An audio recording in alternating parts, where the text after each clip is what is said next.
YouTube. Christianity ended in 70 AD. Jesus Christ already returned in 70 AD. Everything in the Bible is already over. There's nothing in the Bible that is to us today, including every single thing in the book of Revelation. And I think I'm just going to talk and see where it goes and go through the book of Revelation and whatnot. So John writes the book of Revelation. A lot of people think that the book of Revelation was written in the 90s. And that comes mainly from a belief of Irenaeus, who said that Jesus Christ was 50 years old whenever he was crucified. It's not true. There is conflicting history on this, and even history older than Irenaeus that says that John was killed by the hands of the Jews, puts the book of Revelation being written around 64, 65 AD. This is before the temple was destroyed, which makes perfect sense. Because in the 11th chapter of the book of Revelation, John is told, "John, arise, measure the temple, the altar, and them that worship therein. But the court that is without the temple leave out, for it's given unto the Gentiles, and they shall trample the city under foot 42 months until the times of the Gentiles were fulfilled." It also says that the beast blasphemed his tabernacle. Well, there was no temple standing whenever the book of Revelation was written, if it was written in the 90s. So the book of Revelation had to be written while the temple was still standing. And the dead in Christ are waiting under the altar in Jerusalem. So all of these things tell us that the book of Revelation was written before the temple was destroyed. And if you start out with the first chapter, John is told to write the things which must shortly come to pass. And it says, what else? That he was in the tribulation. He said he was their fellow brother and companion in tribulation. So he was going through tribulation back then. And then John is told, write the things which you have seen, the things which are now, and the things which must be hereafter. And then John goes on to write to the churches. Right after he's told that, write the things which you have seen, the things which are happening now, or the things which are now, and the things which must be hereafter. And then John starts writing to 7 churches which were in Asia Minor, just off the coast. John was just off the coast of Asia Minor on Patmos. And he sent it to those 7 churches.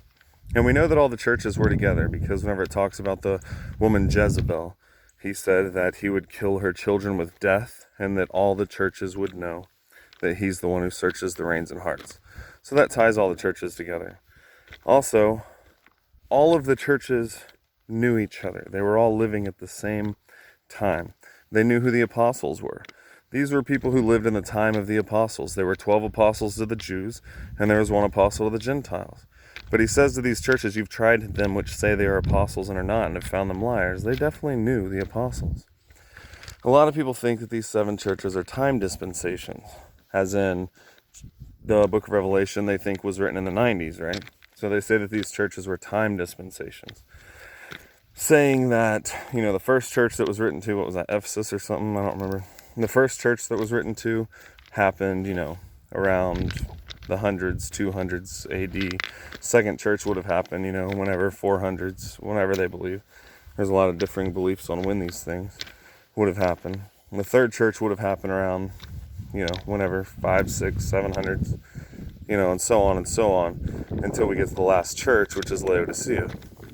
But it was under the 4th church. If these things went throughout all of time, under the 4th church, Jesus said to them, hold that fast which you have already until I come. So he talks to all these churches. He ties the churches in together as knowing one another. 2 different churches have the doctrines of the Nicolaitans, which he hated. He talks about them. They would have known the apostles. And it was a time whenever the Jewish people still believed in Christ. Because he said, you've tried them which say they are Jews and are not. Right? So they still believed in Christ at that time. That's because this was before 70 AD, whenever the Jews were destroyed and scattered. After he gets done talking to the 7 churches in Asia, the very next thing that he says, remember that I said he was told, John, write the things which you have seen, the things which are now, and the things which must be hereafter. Right? After he gets done talking to the churches, the very next thing that he says is, now he's going to write unto them. He says, now, John, write unto them the things which must be hereafter. Meaning that the things whenever he wrote to the churches were the things that were happening back then. So that was happening in their time, and it was to them. And this is why at the end, whenever it says, if any man take away the words of the book of this prophecy, or any man adds to or takes away, that the plagues will be added to them that are written in that book.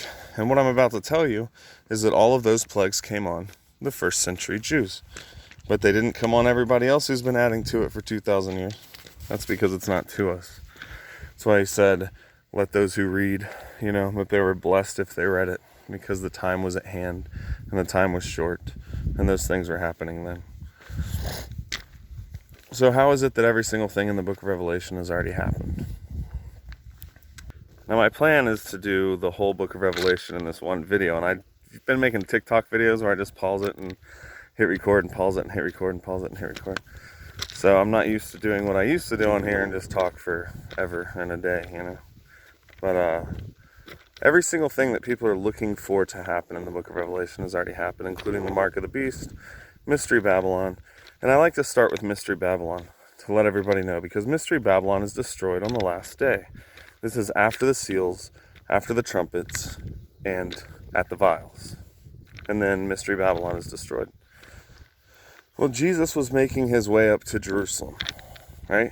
And one part of Luke says that he stopped and he wept over the city, and he said, since they didn't know the time of their visitation, that the armies were going to come and compass them round, dig a trench about them, and lay them in, keep them in on every side, and lay them even with the ground and their children within them. And he said, behold, your house is left indeed desolate. No, in that time he said, not one stone will stand upon another, right? Another time in Luke, it says he's a 3-day journey to Jerusalem. And the Pharisees came to him and they said, get out of here. Herod will kill you. What I'm getting at is that Jerusalem was Mystery Babylon in the first century.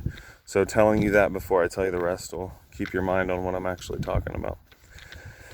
So they told him, they said, Jesus, get out of here. Herod will kill you. And he said, go do that. Go tell that fox that I do cures today and tomorrow. And on the third day, I'll be perfected. In other words, once he gets to Jerusalem, he'll be crucified, right? And then he told them, he said, O Jerusalem, Jerusalem, thou that killest the prophets and stonest them which are sent unto thee. How often he would have gathered them into his nest like a chicken does, or hens, whatever. And he said, behold, your house is left unto you desolate, right? He said, all the blood of all the prophets shall be required at the hands of this generation, from the blood of Abel until the blood of Zacharias, who they slew between the temple and the altar. So all the blood of all the prophets were required at that generation, at the hands of that generation. And in Mystery Babylon was found all the blood of all the prophets that were slain upon the earth, from the blood of Abel until the blood of Zacharias. The reason that's important is because Zacharias was John the Baptist's father, right? So you've got Cain and Abel, the very first. You've got Cain. He said all their blood would be required at the hands of that generation, right? And then you've got Zacharias, who was the last of the prophets in that time, in the Old Testament. That's why whenever he was talking about John the Baptist, he said the law and the prophets were until John. So until Zacharias, John's father, who brought forth John, then the kingdom of heaven was preached and everything would be fulfilled. Just like John, whenever he's talking to the Pharisees and the Pharisees came to be baptized, John was baptizing everybody in Jordan. And the Pharisees came to him to be baptized, and he said, who's warned you to flee from the wrath to come? Talking to the Pharisees. Because the wrath was going to come on them in their generation. And all the blood of all the prophets was found in her. The apostles didn't go anywhere else. The apostles were sent there. Said in those same passages I was talking about in Luke, it said, so here said the wisdom of God, he shall send you apostles and prophets, and some you shall slay, and some you shall persecute. Now in Mystery Babylon, whenever she was destroyed, he said, rejoice over her, you holy apostles and prophets, for God has avenged you on her. And Jesus Christ literally said, Herod can't kill me. I'm on my way to Jerusalem. And it cannot be that a prophet dies outside of Jerusalem. So knowing that Mystery Babylon was Jerusalem in the first century puts our mind right to know what the rest of the book of Revelation means. And it means that the seals, the trumpets, and the vials all had to happen before Jerusalem was destroyed. So you've got John going up, and then he's supposed to write the things which were to be thereafter. And Jesus Christ was the lamb slain before the throne, right? And he sees God on his throne and the way everything is around the throne. And then Jesus begins opening the seals, right? He opens the first seal, and there was conquering. A white horse went out to conquer. He opens the second seal, and peace was taken from the earth. This is taking peace among the Jews, from the land where the Jews were dwelling. There was no such thing as calling the world earth until just before the King James Bible was made. Originally, the word earth in the Bible would have just been land, and that was talking about anywhere where the children of men or the children of earth dwelled, talking about the children of Israel. And if you just bear with me, because there's so much information, and you believe what I just said right there, I'll prove it to you as we go along. So he takes peace from the earth to kill one another with the sword. As he told them, he said that they would hate one another, and their brethren would deliver them up to councils to be put to death. Mother against father, sister against brother, all of those things. Talking to the Jews in like Matthew 24 and whatnot, you know. And the third seal was open. This is Jesus Christ starting this war. The wrath isn't coming yet. This is the time that they're going to be going through tribulation. It's not time for the wrath yet. The wrath of the Lamb didn't start until 66 AD, but we'll get into that.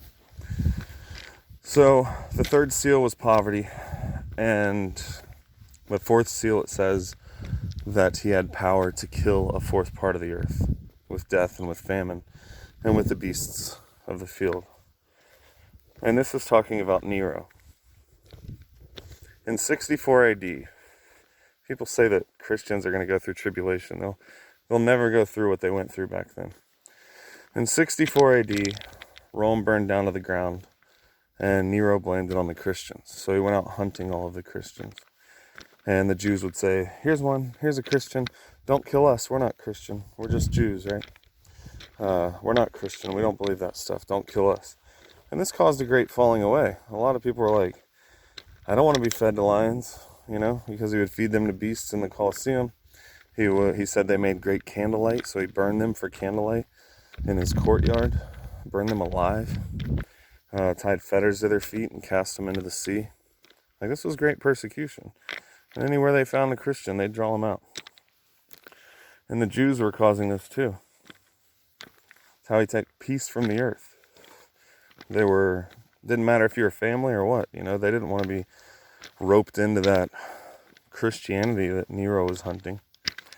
So, and at that time, if you look it up, there was actually an estimated 600,000 people living in the land of Israel back then, And it said that he would kill a fourth part of the earth under the fourth seal. And that's 144,000 that had to be killed before the first resurrection could happen. If you read in chapter 14, it says, "Look, I looked, and lo, there was a lamb on Mount Zion, and with him 144,000. And these were the firstfruits unto God. And they followed the Lamb whithersoever he went, and they were redeemed. They were the first ones redeemed from among men." Right? This is why under the fifth seal, whenever Jesus opened that seal, it says that the dead in Christ were waiting under the altar. And they were saying, "How long, O Lord, holy and true, do you not avenge our blood on them which dwell on the earth?" And he said, "Yet a little while, until your fellow brethren be killed." Because the 144,000 had to die before the resurrection could happen. And it tells you who the 144,000 were in the end of the book of Revelation. It's the 12 apostles and 144,000 with them. There were 12 sides, 12,000 cubits on each side, and each cubit was the size of a man. So there's the 144,000. They made up the city of New Jerusalem. Where to go from here? So, under the fifth seal, he tells them all that we're waiting underneath the altar because they knew that that's where Jesus Christ would return from. Because that's where Jacob laid his head, and it was the gate to heaven. And that's why they fought so hard for the land of Israel back then. Because that was the gate to heaven. God was not with all men. There was a gate to heaven. Jacob was journeying. He was renamed Israel. This is where Israel stems from. He was journeying and laid his head down on a rock. And angels came up and down the ladder while he was asleep. And he said, "This is the gate to heaven. This is the house of the Lord." Right? And then eventually David would go on to seek out that place where the gate to heaven was, where God would come down into the earth. This is why it calls Israel the earth, or the land back then, because it was all the land which was under heaven, where God dwelled, which was above Jerusalem, that they called the center of the earth.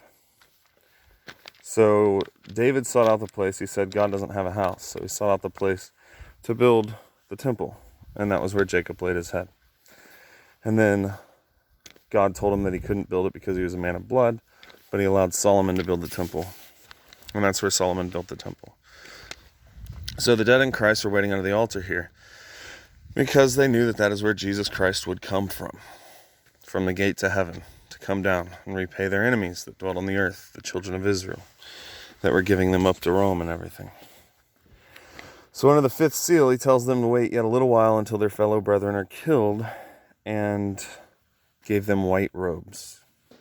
And then you have the sixth seal. And this is whenever the first resurrection happens and the 144,000 are with Christ. Because it had been a little while, and now their fellow brethren had been killed, a fourth part of the earth. A fourth part of the people, 144,000, out of an estimated around 600,000 Jews that were living in Israel back then, had been killed by Nero. Right? So that was done, and now it's time for the wrath of the Lamb. And what was Jesus Christ's wrath? It was the rod of iron. The rod of iron is Rome. Rome was the Iron Kingdom. And Jesus would use the rod of iron to destroy Israel. This is why if you read Joel, it'll tell you that the army that came on the great day of the Lord was a heathen army.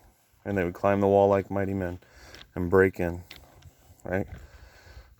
He said, sound ye the trumpet in Zion, because the wrath was coming on Israel, nowhere else in the world. That's why he told them to flee Judea, not the rest of the world, because there would be great wrath upon that people, the Jews, and they would fall by the edge of the sword and be led away captive into all nations. Right? The wrath was going to come on them, on the people who killed Christ, on the people who killed the prophets, on the people who killed the apostles, gave them up to councils, had them thrown in prison. These guys weren't preaching against Rome. They weren't thrown in prison because the Romans. They were thrown in prison because of the Jews, the same as the Jews gave Jesus Christ up to Rome. And the same as Peter told them in Acts 2 that they killed Christ and hung him on a tree, right? Whom they slew and hanged on a tree. That was Jerusalem, Israel. That's why Jesus said, fill you up the work of your fathers. Because as their fathers killed the prophets in Jerusalem, the Pharisees' fathers, so they would finish the work, not knowing the time of their visitation. They would finish the work and kill Christ. I don't remember where I was going with all of that, but all of this is important. So this is about the land of Israel. Oh, and Jesus Christ comes back. So in Luke, Jesus is going to the cross. And it says the daughters of Jerusalem are weeping for him. And he turned and he looked at the daughters of Jerusalem. And he said, daughters of Jerusalem, weep not for me, but weep for yourselves and for your children. For the time is coming, whenever they shall cry for the mountains and rocks to fall on them, and to cover them. Well, this happens under the sixth seal. They cried for the mountains and rocks to fall on them, and cover them, hide them from the face of him that sat on the throne, and from the wrath of the Lamb. That's what happens under the sixth seal. That's why Jesus told the priest in the Sanhedrin, he said, are you the Son of God? And he said, you say that I am. And he said, but hereafter you shall see me sitting at the right hand of power and coming in the clouds of heaven. Also why it said that every eye would see him, even those who pierced him, and they would wail because of him, because they'd still be alive whenever Jesus Christ returned. And you know people were going to be alive because Paul wrote to the Thessalonians and said, brethren, you are not in darkness, that day should overtake you as a thief. That was to them. And then goes on to tell them, may God preserve their whole spirits, souls, and bodies until the coming of the Lord. Because it was all going to happen in their generation. As Jesus said, this generation will not pass until all these things are fulfilled, right? And we know that Jerusalem in the first century was Mystery Babylon. So the wrath of the Lamb had to come in the time that the daughters of Jerusalem, who were weeping for him on his way to the cross, were still alive. And he said, weep for yourselves and for your children, right? And they cried for the mountains and rocks to fall on them and cover them. And then you see that the 144,000, are the first ones that you see with God. And John said, "Who are these arrayed in white, and whence came they?" Remember, under the fifth seal, he said, "Yet a little while until your fellow brethren are killed, while they were waiting under the altar." And he gave them white robes. And under the sixth seal, John says, "Who are these arrayed in white, and whence came they?" And he said, "These are they which came out of great tribulation, and loved not their lives unto the death, because they had to die before they could be given the rod of iron," like John wrote to the churches, like Jesus said to the churches. Whenever John wrote the book of Revelation to the churches in Asia, he said that if they loved not their lives unto the death and endured till the end, then they would be given the rod of iron, and they would sit down on the throne with him to judge the 12 tribes of Israel, which Jesus said whenever he was with them, and told them that some of them standing there would not taste death until he came to reward every man according to their works with all of his holy angels, and came in his kingdom. So some of them would still be alive. And he told them, Peter said, "Well, what will we have who have followed you?" And he said, "In the regeneration, whenever the Son of Man shall come in the glory of his angels, in his own glory, he said, you shall be given 12 thrones to judge the 12 tribes of Israel." Right? Oh, he said, whenever the Son of Man comes in the glory of his Father and all of his holy angels, then shall he sit on the throne of his glory. And they would be given 12 thrones to judge the 12 tribes of Israel. So this happened in their lifetime. And once the 144,000 were killed, they were the first fruits unto God, the first resurrection happening. And this happens whenever Christ returns, and every eye sees him. In 66 AD, it is written by Josephus and Tacitus, Eusebius, and others, that in 66 AD, they saw armies and chariots running on the clouds, that it was such a huge sight that if you weren't there to see it, you wouldn't believe it, but it was recorded by witnesses. Right? And they saw them circling the cities in Israel in shining armor. So whenever they saw this, this is your first resurrection. Whenever Christ returned, the dead in Christ rose first. First resurrection. And who were the first? The 144,000. Who were the first? The fourth of the earth that was killed in the Great Tribulation under Nero that John was going through. Right? These were the first, the dead that were waiting under the altar. They became the first resurrection. And this is whenever they can start the wrath and sound the trumpets. And then they opened the seventh seal, and there was silence in heaven for the space of half an hour. And in history also it's written that lightning struck the temple and altar, and it shone as bright as the sun for the space of half an hour. And this is time for everything to start happening. Superhuman voice came up in the temple and said, "Get thee hence," because God was going to destroy that place now. Because the man of sin could not come and sit in the temple of God until God left the temple, like Paul told the Thessalonians. He said that now they knew what letteth. He who now letteth will let until he be taken out of the way. And in 66 AD, it's recorded that the glory cloud, God's glory, whenever it's God's temple, God's glory sits over top of the temple. Well, the glory cloud moved off of the temple in 66 AD and went into the mountains. And as it said, and this is whenever the armies came to Jerusalem, or Israel. And as it said, whenever they saw the armies come, that they were to get out of Judea and flee into the mountains. And they would have a place prepared there, away from this war for 1,260 days. And we'll get into how long 1,260 days was and everything as we go along.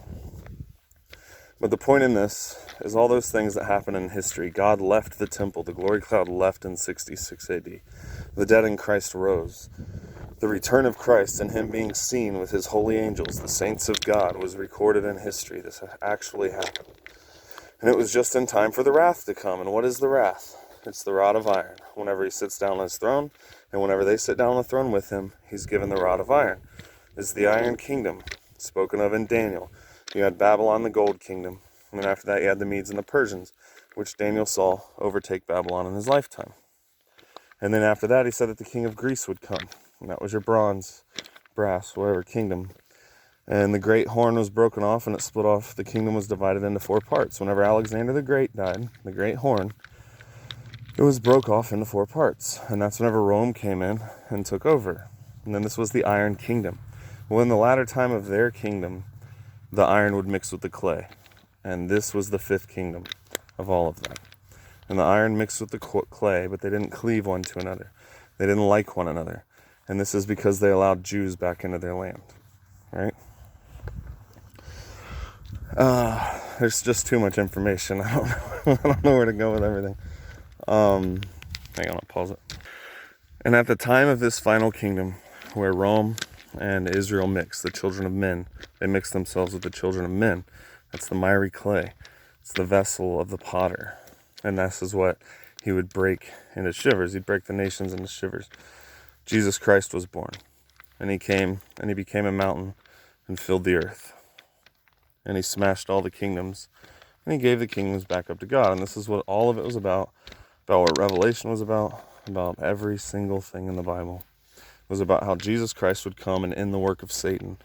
He would end sin and make a reconciliation for iniquity, like Daniel said. And then he would deliver the kingdoms back to God, as it said in 1 Corinthians chapter 15. It said that God delivered all things to Christ, and Christ would reign until all things were put under his feet. And then he would deliver the kingdoms back up to God and become subject unto the Father, who did put all things under his feet. So this is what the whole story was about. Who had the kingdoms, and Jesus Christ coming to give all the kingdoms back to God. So in 66 AD, whenever Jesus Christ returned and he got the 144,000 for the first resurrection, this is whenever God left the temple. And now the man of sin could come and sit in the temple because it was no longer God's temple. All of his people were already sealed up and saved. The gospel had already been preached in all the world for a witness unto all men. And now it was time for the end. And his believers were, the believers that were left, that weren't with him, fled into the wilderness. Right? So, there's just so much information. I don't know if I bit off more than I can chew trying to do a whole video on the book of Revelation. Anyway, so the seventh seal, and then they can sound the trumpets, which brings the wrath of the Lamb on Israel. And this would happen during that war, and this is whenever the beast would come, was during that war, right? Jesus told them, he said, whenever you see the armies come to Jerusalem, he told them to look up, for their redemption drew nigh, right? And that it was even at the door, because that was going to happen. And Jesus told them that in the 30s AD. And in the 60s AD, guess what? The armies came to Jerusalem. And because they didn't know the time of their visitation, like I quoted earlier, the armies would come and compass them around, and they'd dig a trench about them, and keep the men on every side, and lay them even with the ground, and behold, their houses left unto them desolate. And this whole thing has to do with the abomination of desolation. At the end of the war, desolations were determined, and that which was determined would be poured out on the desolate, right? So every bit of this is about that. And Jesus told them that whenever they saw the armies come, he said, these would be the days of vengeance, whenever all things that are written shall be fulfilled. All of the prophets were going to be fulfilled in that time, which is why he said heaven and earth would pass in that generation. He said this generation will not pass until all these things were fulfilled, and that heaven and earth would pass in that generation.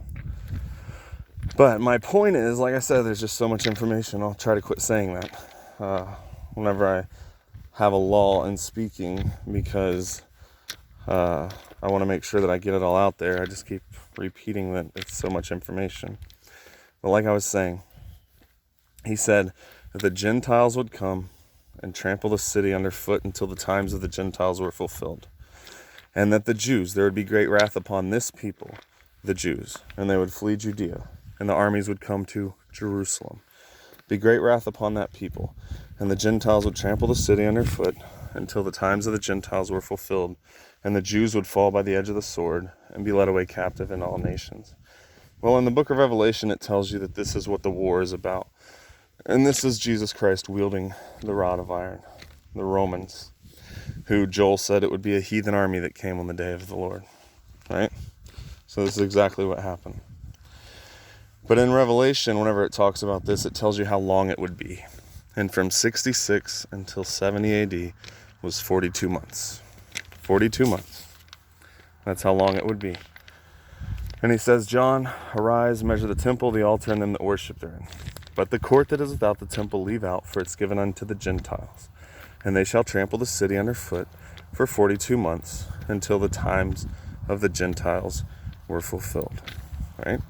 So the Gentiles came, they trampled the city underfoot for 42 months until their times were fulfilled. From 66 AD until the temple was destroyed, whenever the armies came, until they left the house desolate. The armies came and left them desolate. What was the abomination of desolation that was going to happen? An army was going to come and leave the house desolate. Who was going to destroy the temple? Stephen was stoned because he said Jesus Christ would destroy the temple and change the customs of Moses. In other words, make a new heaven and a new earth, right? So it's this rod of iron. It is this army that destroys Jerusalem. It's this army that Jesus Christ has power over. He said he'd receive power over the nations. And he'd rule them with a rod of iron. And what did he do? He ruled them with a rod of iron. I gotta light this. Now during this war was the wrath. And if you go read Josephus' Wars of the Jews, it will tell you that during this time they think that cholera was there and the bubonic plague was there. This is the waters being made bitter. There were so many dead bodies. All these things that it says back then. That the bodies were stacked so high in Israel that blood came up to the horse's bridle. And it put out fires in Israel. That's how much blood was here. And that a third of the sea became blood. It literally says that in history, that a third of the sea became blood. All of these things, all the trumpets, happen in history. The vials I already showed you happen in history. That was during the time of the tribulation. Now it's time for the war. Or the wrath, right? So all those things happen. And starting at chapter 12, it tells us the whole story. So chapter 12 said, I saw a woman clothed with the sun, and upon her moon were 12 stars. And upon her moon. Upon her head were 12 stars, and under her feet was the moon, right? And this is Israel. There's 12 stars in her crown, like Jacob said, or Joseph told his father Jacob. He had a dream. The 12 tribes of Israel, like I didn't get at earlier, that Jacob was renamed Israel and he had 12 sons. And this is the 12 tribes of Israel, the 12 patriarchs, the people who started all the 12 lines in Israel. Well, Joseph had a dream, his brothers didn't treat him right. Everybody knows the story. And Joseph had a dream that the sun and the moon were worshiping him and the 11 stars. And his dad said, Jacob said, should I and your mother worship you, bow down and worship you, and your brethren? And should your brethren bow down and worship you? And this is Israel. She travailed in birth and brought forth a man-child. She had 12 stars on her crown. And the child was to rule the nations with a rod of iron. This is Jesus Christ being born, right? Israel's the one that brought Christ. Salvation was of the Jews. She travailed in birth and brought forth a virgin. A spiritual birth, right? And as soon as Jesus was born, it says that the dragon tried to devour the child as soon as it was born. As soon as Jesus was born, Herod went and had all the babies killed that were under 2 years old, because he was trying to kill Jesus. So this is the dragon trying to devour the child as soon as it's born.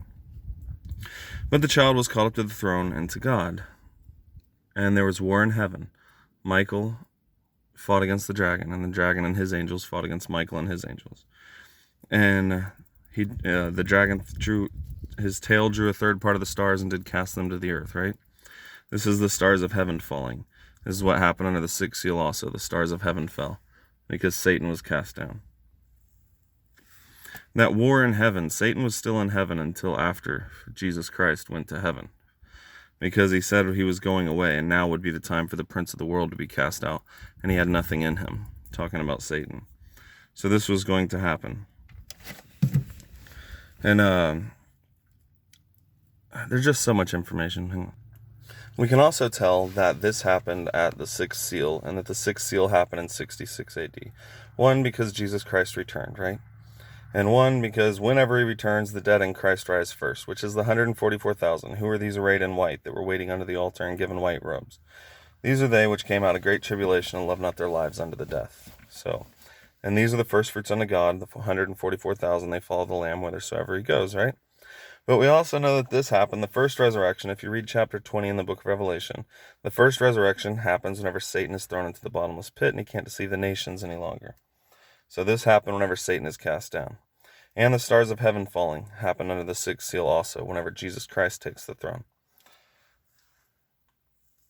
And then it says in chapter 12 that now has come salvation and the kingdom of our God and the power of his Christ. Right? He said whenever he came back in his kingdom. And the kingdom of God is at hand. So salvation happened. He said, "Rejoice those of you who are in heaven, and woe unto the inhabitants of the earth and of the sea. For Satan has come down unto you having great wrath, because he knows that he has but a short time." And whenever the devil saw that he was cast to the earth, he persecuted the woman which brought forth the man-child. So he persecuted Israel, went to make war with the remnant of her seed. And this is the story that actually happened in history. It says that Satan cast a flood out of his mouth after the woman, and to cause her to be carried away with the flood. And it says, but the earth helped the woman. Remember, the earth is always talking about the children of Israel. It's the land. It's the children of the land. That's what it's talking about. And the earth helped the woman and swallowed up the flood, which was cast out of the dragon's mouth. And this is because before this time, Nero had been killing the Christians, blaming the fire in 64 AD that burned Rome down and brought that poverty and famine and everything that you saw under the third seal. They were killing Christians. But now, in 66 AD, the earth, the unbelieving Jews, helped the woman because they started fighting Rome. They went to make a war with Rome and killed Roman citizens. So as these believers, they fled into the wilderness whenever they saw the Roman armies come to Jerusalem. They fled into the wilderness. That's how they got out.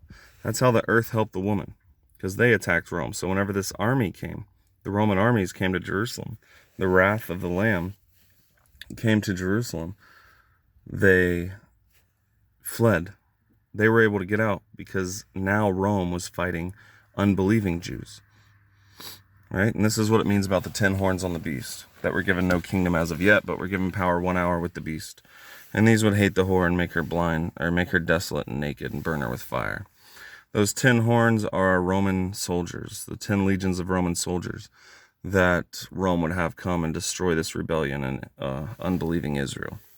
Right? So that's how the earth helped the woman and swallowed up the flood. And now this is Satan being thrown into the bottomless pit. And you've got the believers that are alive. They fled into the wilderness. And the 144,000 were with Christ on Mount Zion, ruling and reigning with him, using the rod of iron. And they followed the Lamb whithersoever he went, like it said in chapter 14. So the way that this would work now is the beast would come. It was time for Satan to be cast into the bottomless pit, time for the reign of Christ, and the first resurrection that would reign with him. And now it's time for the beast to come for this 42 months. And the beast was given power to continue for 42 months. And now the beast would have 7 heads and 10 horns. Satan had 7 heads and 10 horns in chapter 12. Now the beast would have 7 heads and 10 horns in chapter 13. And this is because better translations of the Bible say, "And I, John, saw a dragon stand upon the sand of the sea, and a beast rising up out of the sea, having 7 heads and 10 horns. And Satan gave the beast Satan's power, Satan's seat, and great authority." Right? So now the beast would be the one ruling in Israel. And I hope you're liking this. I don't even know. I'm used to making these short little clips now. I don't know if this is coming out well. I just haven't made a YouTube video in a while, and I thought, I'd make a good one about the whole book of Revelation. So, it's time for the beast to come. And what did he say? He said that they would fall by the edge of the sword and be led away captive into all nations. Jesus said, "My kingdom is not of this world. If it was, my servants would fight." But here this beast, this unbelieving Israel, is the beast. It had 7 heads, which was 7 mountains. That's the 7 hills of Jerusalem. And they carried the whore, or the 7 hills of Israel. And they carried the whore, which is Jerusalem, Mystery Babylon, in the 1st century. That great city that ruled over the kings of the land, or earth, right? And they all committed fornication with her, going to unbelieving Israel instead of going to God. But, alright, anyway, Israel is this beast, and as he said, they would fall by the edge of the sword and be led away captive in all nations. And that's why there's this break in chapter 13 that says, basically, hear what the Spirit says, guys. Listen to me. If you kill with the sword, you'll be killed with the sword. And if you lead into captivity, you'll go into captivity. Now, who did that? The Romans? Who went into captivity? Who was killed with the sword? Who did Jesus tell them that for 42 months the Gentiles would trample their city, which is spiritually called Sodom and Egypt, under their feet for 42 months, and lead them away captive, and kill them with the edge of the sword, until the times of the Gentiles were fulfilled, and that they would leave their house desolate. Right? It is Israel who is the beast in the book of Revelation. They're the ones that were destroyed. Not Rome, not anybody else. Rome was actually used of Christ. Which is what I was getting at earlier, and I forgot again. With those 10 horns on the beast, it said that they hated, or first they made war with the Lamb, but the Lamb overcame them. This is because these 10 horns, this Roman army, first was killing believers from 64 until 66 AD during the Great Tribulation.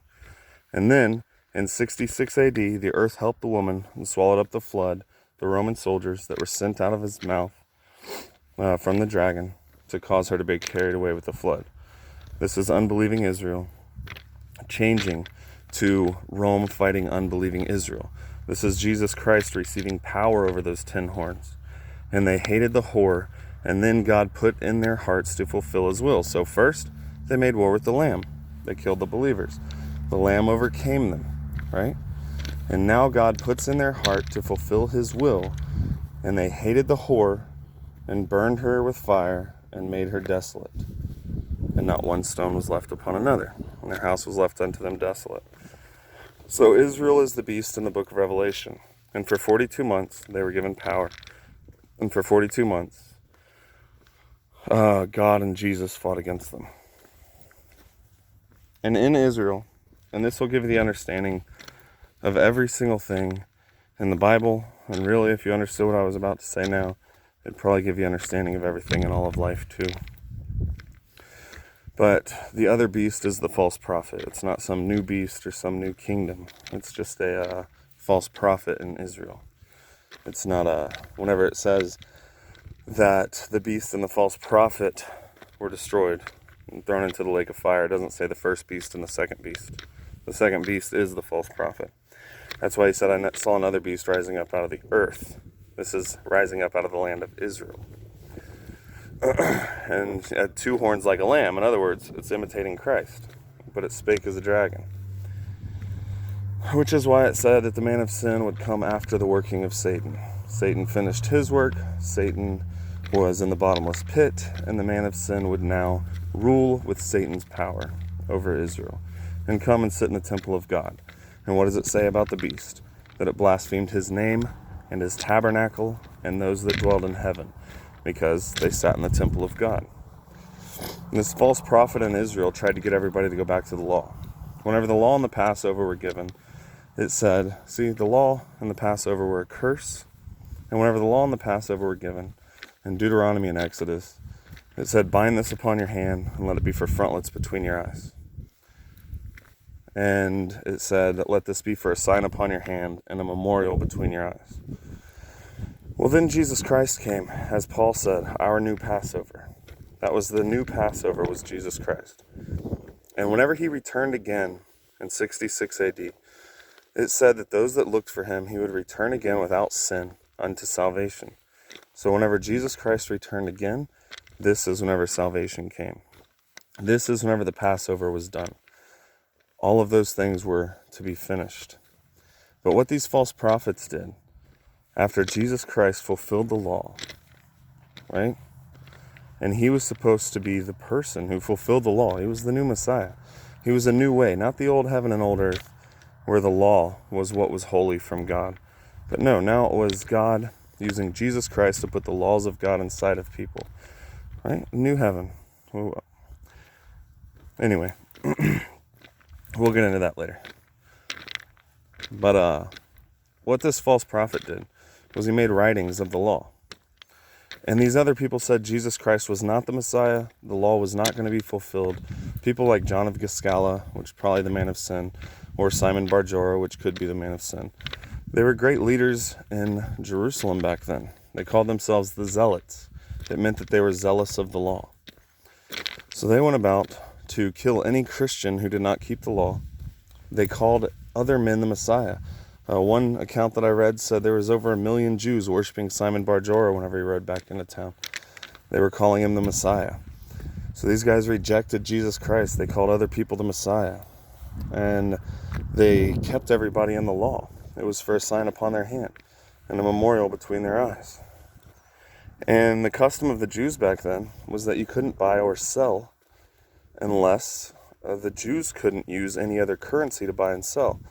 Jesus, remember, he tipped over all the money changers' tables, whipped them and ran them out of the temple. There were money changers in Israel. And these guys would, if you were an Israelite and you went out and you traded with anybody, to spend that money, you had to come back and bring your Gentile money to the temple and exchange it for Hebrew money. That's the only way that they used their money back in the day, right? So anybody who wouldn't reject Christ and believe that these other men were the Messiah and believe what they were saying to them, they were saying this temple will not be destroyed. Jesus Christ was not the Messiah. He did not fulfill the law. These other men are the Messiah. Keep the law. Keep the Passover. These are the people that were evil. These are the people that brought the mark of the beast. Jesus Christ came to make a new heaven and a new earth and fulfill the law. But they kept the law on the Passover. For a sign upon their hand and a memorial between their eyes, like it said, so that the law of the Lord could be in their mouth. This was the mark of the beast back then. So you had Israel as the beast, and then you had your false prophet in Israel, or prophets, telling people to keep the law. Which is why John in chapter 10 of the book of Revelation saw an angel come down, and he put one foot on the sea and one foot on the earth, because one beast came up out of the sea. That's every place where the children of Israel had been scattered. And one beast came up out of the earth. This is the land of Israel, right? And he put one foot on each of them, and he had a little scroll in his hand. That's because this is the law. Same thing happened to Ezekiel. Whenever John ate the little scroll, it was sweet in his mouth, but bitter in his belly. You know, they were eating the law. And this would be what the mark of the beast was. 7 thunders uttered their voices in chapter 10, and John was about to write it, but he didn't write it. And it's because he was telling him what the mark of the beast was. And the believers were not allowed to know what the mark of the beast was because it was their test, and that is how the beast would overcome them, was by the law. And we know that the mark of the beast was a Jewish thing. One, because it says in chapter 14 that those that overcame the mark of the beast sung the song of Moses. Now, Gentiles did not have the law. Jesus and them didn't come to give us the law. All of this was a Jewish thing. The mark of the beast has to be Jewish. All right. It said, Gentiles having not the law do by nature the things contained in the law. These having not the law are law unto themselves. And it said, Gentiles were aliens from the commonwealth of Israel, strangers from the covenants of promise, without Christ, having no hope and without God in the world. Right. So they didn't actually have the law. And then in Acts chapter 5, I think it was, maybe it was chapter 15, they all came together, and some of them said, well, the Gentiles need to be circumcised and keep the law of Moses. And Peter stood up and said, how can you put a yoke on them that not even us or our fathers could bear? But we saw that by my voice, the Gentiles received the Holy Spirit. So why are we tempting God to try and make the Gentiles go back to the law whenever God already accepted them without the law? So they were not to give the Gentiles the law. Which is funny today that everybody's reading the law and the prophets. But what I'm getting at in all of this is that the mark of the beast was a Jewish thing. Those that overcame it sang the song of Moses. Jewish thing. And any man that had wisdom could count the number of the beast. And this, Hebrew is not the same as it used to be. Back then, it didn't even have vowels in it. Hebrew is a dead language that they tried to revive with vowels. What was spoken back then is not the same as what's spoken today. So we're not even going to figure that out, exactly whose number it was. I mean, Simon Bar-Jorah has vowels in it and everything. How are you going to figure all that out? You got to go back to a dead language to figure this out. But the fact of the matter is that it already happened. But any man who had wisdom, in other words, anybody who was smart, learned in math, whatever, they could count the number of the beast, for it was the number of a man. Because the Jewish alphabet back then was letters and numbers. That means, like in Greek or whatever, if you say alpha, beta, it's 1 and 2. So anybody who actually knew what the number of the beast would be. That was that. The mark of the beast was a Jewish thing, and I just told you what the mark of the beast was. And it's the only biblical answer that you'll ever get for the mark of the beast, because the law was a curse that Jesus Christ came to fulfill, but they tried to reject Jesus Christ after he'd already returned and salvation had come, and try to keep the law instead. So God left the temple once Jesus Christ returned. because then the law was done. Passover was done. All right? At least for all the believers and those who had heard the gospel. Like I said earlier, the gospel was preached in all the world before 66 AD. And then once the gospel was preached, then the end could come, as Jesus said. He said that once the gospel was preached in all the world for a witness unto all men, then the end would come. And he called together 12 apostles. And he said, go preach the gospel to every single creature that is under heaven. And they did that. They listened to what he said. And in Acts chapter 1, he said, after the Holy Spirit came upon them, that they would be his witnesses unto the uttermost parts of the earth and in all of Samaria and Judea, right? So they did that. Paul said in Colossians, he said, have they not heard? Verily they've heard. Their sound went out into all the world and for a witness unto all men. So the gospel has already been preached to every single creature under heaven, which he said in another part, Romans 10, I think it was, or 18 maybe. He said he said that the gospel had been preached to every creature which was under heaven. He said, the gospel that you have heard that has been preached to every creature which is under heaven, whereof I, Paul, was made a minister. So the gospel was already preached in all the world. They were the ones given the Great Commission, and they fulfilled it back then. So at this time, you had the trumpets, and you had the mark of the beast and everything in Israel. There's two different times in Israel. There's 42 months, and there's 1,260 days. The two witnesses preached for 1,260 days, and the believers fled into the wilderness for 1,260 days. The reason for that is because at the end of the 1,260 days is whenever the rapture happens. But 1,260 days is a little bit shorter than 42 months, the time that the beast ruled, which was from 66 until 70 AD. So you've got your seals happening before 66 AD. And in 66 AD, you've got your trumpets happening. And this is the wrath of the Lamb over top of Israel, breaking them into shivers, using the rod of iron, like I've said, 542 times. But then at the end, towards the end of this, it changes. And it's time for the vials, and the two witnesses stand upon their feet. They're caught up, they enter heaven, and the rapture happened for the believers who fled into the wilderness, and they were never heard from again, because the rapture took place. So during this whole time, you've got these people. You've got Jesus, who became the new Passover, destroying unbelieving Israel. And Jesus, who was to fulfill the law, destroying those who said Jesus was not the Messiah and that they were still going to keep the law. And the 144,000 were with him, ruling and reigning and following him everywhere. And they were given the rod of iron with him, power over the nations to break Israel into shivers, right? Because the wrath was to come on Israel.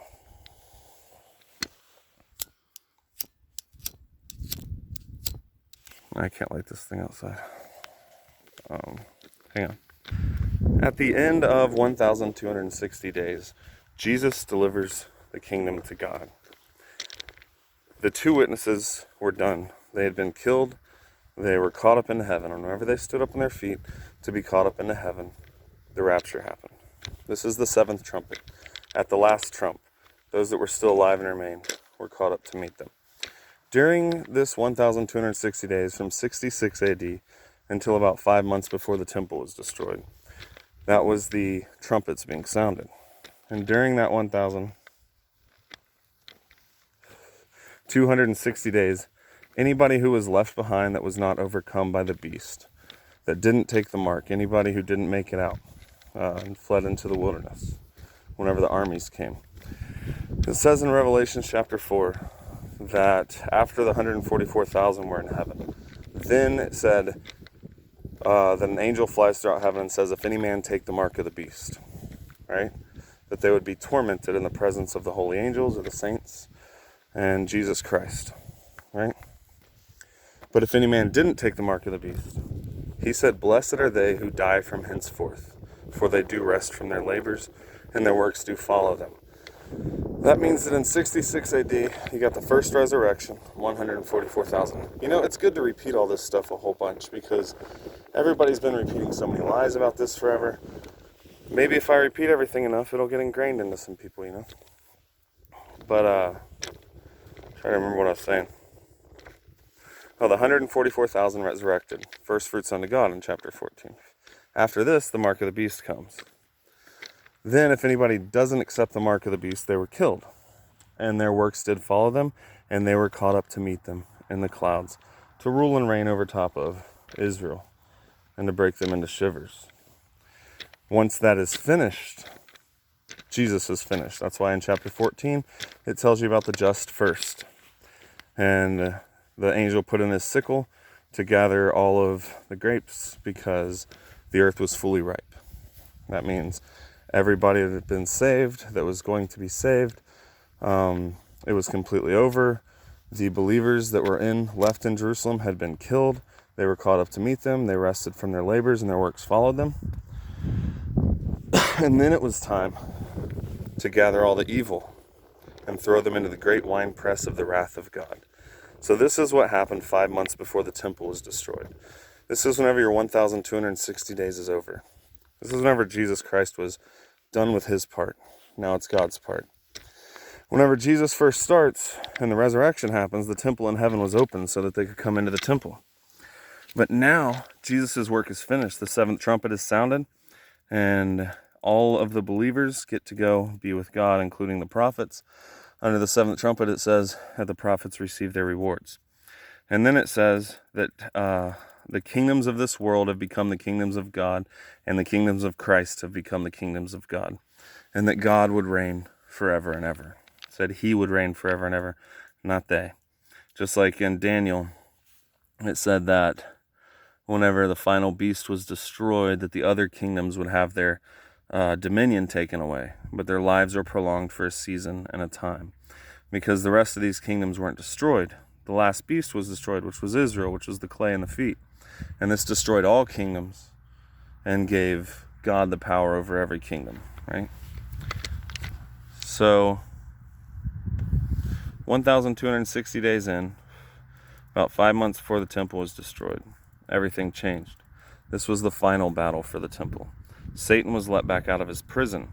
Whenever he was let back out of his prison, it says that the beast that ascended up out of the bottomless pit overcame the two witnesses and killed them. After 3 days, they stood up on their feet. That's because Satan was thrown into the bottomless pit at the first resurrection, which was whenever Jesus Christ returned and was seen on the clouds in 66 AD.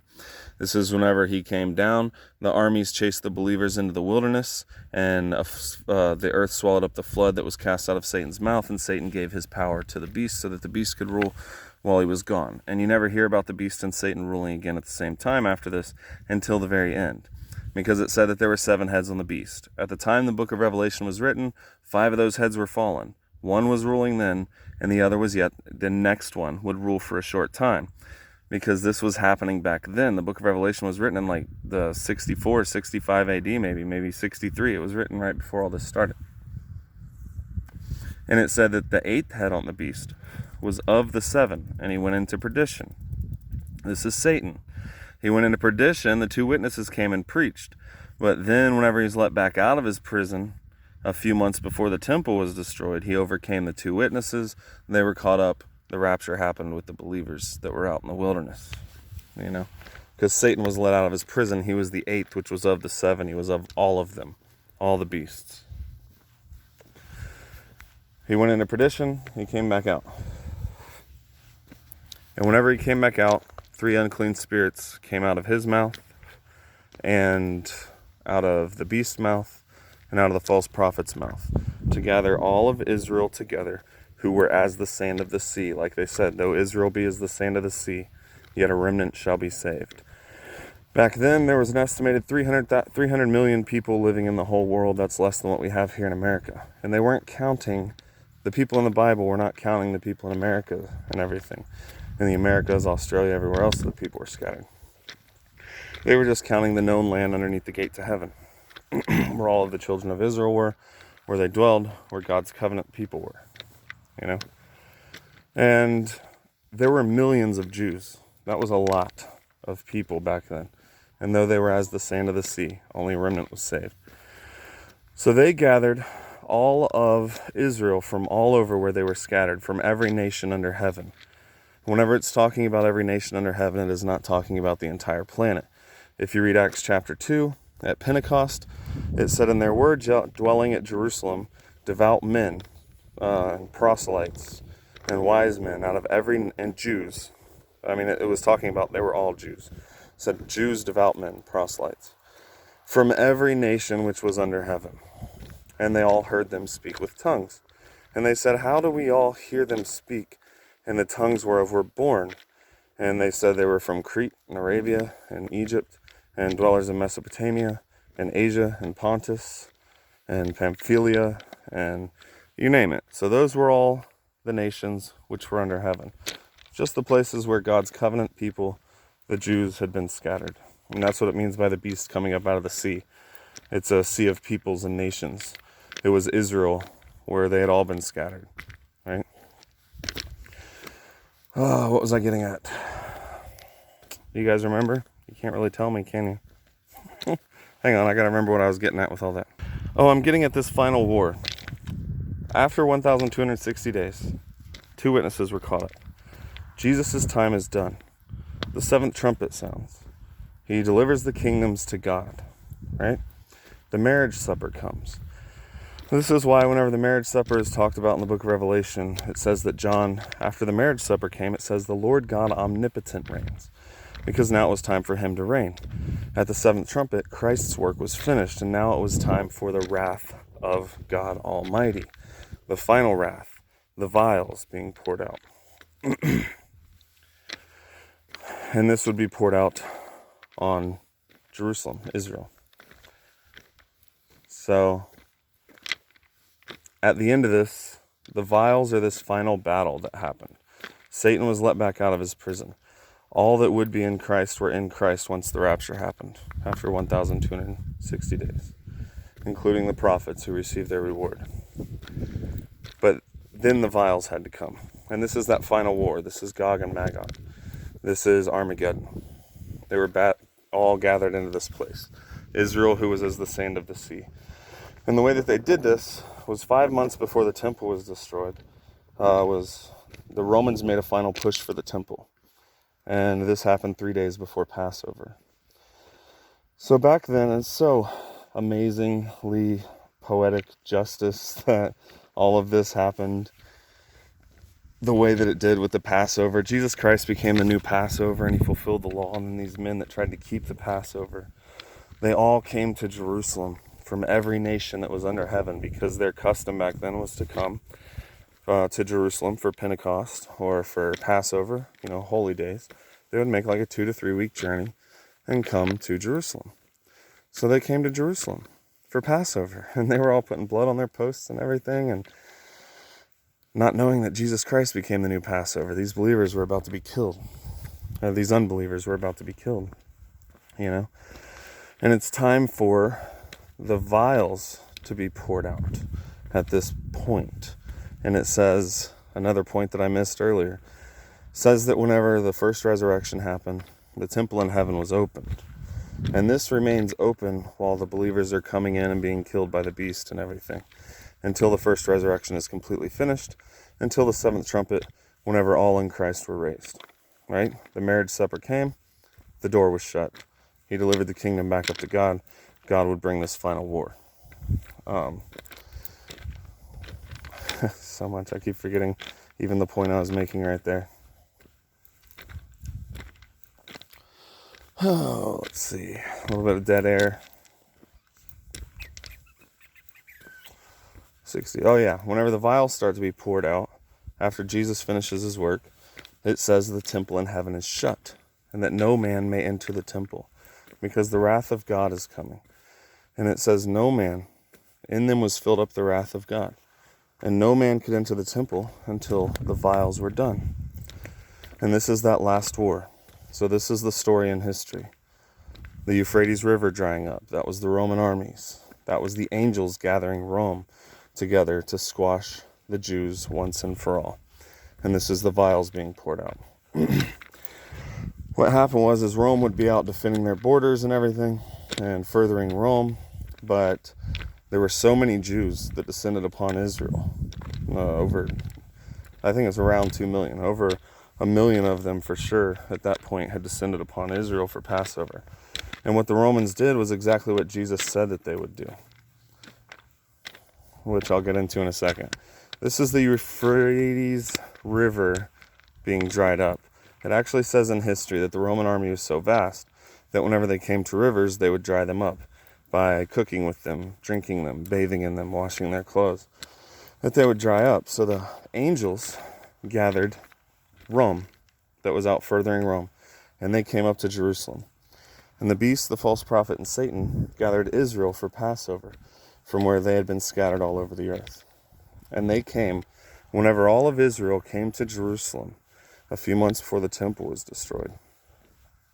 The Romans allowed them in. And then they cut them off, and they built a wall around them and kept them in on every side, just like Jesus said. And then they were going to lay them even with the ground. And they hated the whore, and they made her desolate, naked, and burned her with fire, right? So they cut them off, and they built a wall around them, and it split the city into 3 parts. And the cities of the nations fell. That means Israel. Israel, the last fortress that Rome had to beat was up here in Jerusalem, right? The last people that they had to defeat. They'd cut them off and built a wall around them.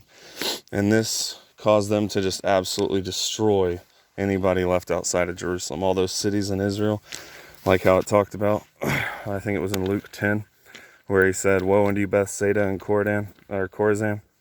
He said, "For the day of judgment will be worse for you than it was for Sodom and Gomorrah," meaning that the judgment already took place. All this already happened because those cities don't exist anymore. But so the cities of the nations fell, and then great Babylon came in remembrance before God to give them the fierceness of his wrath. And that's these vials being poured out, which happened about 5 months. They said that a plague came through back then. Like I was getting at earlier, cholera made the water bitter to where nobody could drink the water because all the dead bodies and the blood and the decay. The trumpets all happened, Now it's the vials. And a lot of people got the plague, tormented them 5 months, and then they dropped dead afterwards. But this was the final battle that squashed everything, that ended it all, the vials being poured out. The marriage supper of the Lamb had come. He delivered the kingdoms back up to God. Now the Lord God omnipotent reigns. John fell down to worship Jesus, who sent his angel, his spirit, to the churches to testify unto them the things. And he said, "See thou do it not, for I am of your brethren, have the testimony of Jesus Christ, which is the spirit of prophecy." He said, "Worship God," because once the marriage supper came, it was time for God to reign. Jesus Christ had delivered all the kingdoms to God, because he saved all that would be lost out of the world. So that last battle was your Armageddon, your Gog and Magog. And this is the end. It's the end of the reign of Christ. It's the end of everything. And what this did was made God a new people. After Satan saw that the beast and the false prophet had been destroyed, like it said, they were thrown into the lake of fire. And then Satan would go into the lake of fire where they were. After the beast and the false prophet had been destroyed, the saints who were in the resurrection were up in the air with Christ. They would meet them in the air. They would rule and reign in the clouds and in the air. And Satan took his army, his angels, this was a spiritual battle, and he took them up on the breadth of the earth and compassed the camp of the saints about. And fire came down from God out of heaven and devoured them. And then they were thrown into the lake of fire, where the beast and the false prophet was. And now it was time to judge all of the dead out of the old world. It doesn't say that they judged the living in the last judgment of the wicked. They judged the dead out of the old world. And death and hell gave up their grave. And all of the dead, small and great, stood before God. And anybody who wasn't written in the Lamb's Book of Life was thrown into the lake of fire with Satan, false prophet, Israel. And the smoke of their torment would come up forever and ever, because Israel would never be the people of God again. And then there was a new heaven and a new earth. It's no longer just God's covenant people back then, but now God is with everyone. We live in a new heaven, a new earth. Satan is gone. Sin is gone. I'll get into that in other videos. This is just me explaining the book of Revelation. And I'd wind up making like a 10-hour video on here if I tried to get into the ins and outs of what actually happened. But in New Jerusalem, we are not in New Jerusalem. New Jerusalem was for the old world. It's a heavenly Jerusalem, like it said in Hebrews chapter 12, that they had come unto a mount that cannot be touched, a heavenly Jerusalem. It is a spiritual thing. Flesh and blood did not inherit the kingdom, Whenever it says that the meek would inherit the land, that is talking about New Jerusalem. The meek inherited the land, not the earth. On earth, outside of the city of New Jerusalem, it said that there were dogs and sorcerers and liars, and anything that loved to lie back then wasn't going to enter into New Jerusalem, right? But that was for them back then. They were in Christ. Anybody out of the old world that did not believe the gospel, including the dead whom Jesus preached the gospel to, according to Peter, saying, for this cause the gospel was preached to the dead also, and that Jesus went down into hell to preach to the souls in prison. So everybody had heard the gospel, the living and the dead, and they were all to be judged by it. Anybody who wasn't found in the Lamb's Book of Life wouldn't enter that city, where the last was first and the first was last. Abraham and everybody was not part of the city. They had rights into the city, because the last was first. The 144,000 who were killed, their bodies became the city of New Jerusalem, and the Lamb and God were the light of it. And he made a new earth and a new heaven. And there was no more sea, because before there was a gate to heaven. Like John said, he went up there. God said, come up here, John. He came hither in the 4th chapter. And he was on a sea of glass, because there was a gate that used to keep us out of heaven. But now whenever we die, we'll see a light, and we can go straight into heaven to be in that light. Because it's open to us. And there's no more just a covenant people of God. It's everybody now. Jesus Christ completely changed the world. He delivered the kingdoms back up to God. He ended the old world. He ended sin. He ended Satan. We have a completely new thing now. I can't get into all of that in this video. But if you want to go watch my other videos, I got a lot on it, and I'll make more on what actually happened after and what happens in this life today. But yeah, the book of Revelation already happened. It's all completely done. The return of Christ happened. It's recorded in history. And I've got tons of videos telling you all the verses that said that Jesus Christ would come back in that generation. All this already happened for sure. But explaining to you what the book of Revelation actually meant was important. So hopefully I didn't just blab the whole time. Let me know in the comments, because I doubt anybody actually makes it this far. And if you do, you probably watched it over a week's time. So I thought, why not make a long video about it? I'm kind of going over in my mind while I'm talking to you right now, seeing if there's any major things that I left out of the book of Revelation that I should say before I get off of here. But their reward was in heaven. Flesh and blood didn't inherit it. So everything's completely done. I don't know if I left anything out or not. You might think I left some stuff out, but I guarantee you, if you actually pay attention to this video, you'll find out that I said everything in there. Jesus Christ already returned. Christianity ended. You should be very, very happy about that, because now you're in God. All these churches have been fake for 2,000 years. That's why they look the way they do, and there's 45,000 different denominations and everything. Well, without any further blabbing, thank you anybody who actually watched this video. See how long it takes to upload out here, so I don't know. God bless the people that actually hear. See ya.